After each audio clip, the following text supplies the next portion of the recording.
Herzl's first book, The Jewish State, was written in 1896. It is this book that started him on his Zionist mission. He wrote one other book, this time in 1902, which was called Alt Neuland, Old New Land, and when it was translated into Hebrew, it was translated as Tel Aviv. The city of Tel Aviv, which was founded in 1909, is named after Herzl's book.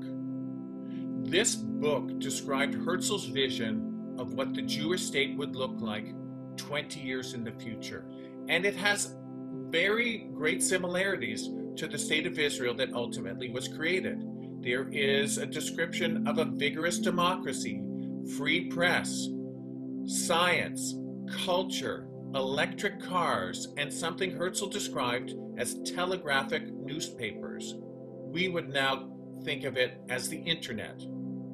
In this book, Herzl depicts two Jewish characters talking to each other about what life is like for them as Jews in Europe. And one turns to the other and says, "Pretty soon they'll make us wear the yellow star again." This was written in 1902. We now know that starting in the 1930s, the Nazis made Jews wear the yellow star.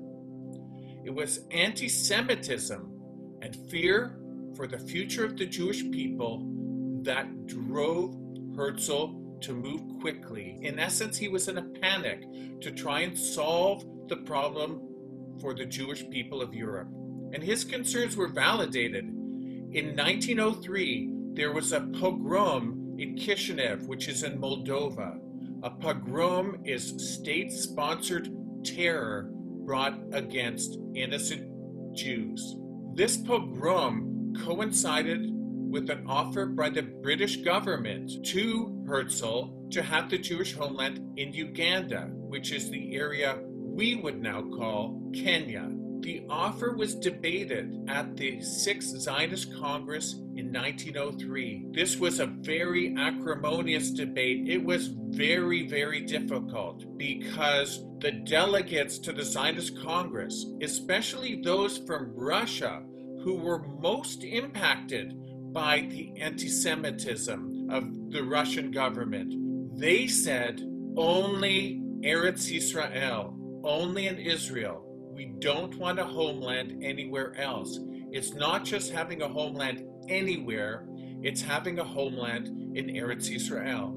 The Congress decided, out of respect for the British, and perhaps as some political maneuver, to send people to explore this territory. It was ultimately decided both by the British and by the Zionist organization that Uganda was not an appropriate place for the Jewish homeland. But the vigorous debate exacerbated Herzl's already tenuous health condition. Herzl's clock was running out, as we will sadly learn in our next episode.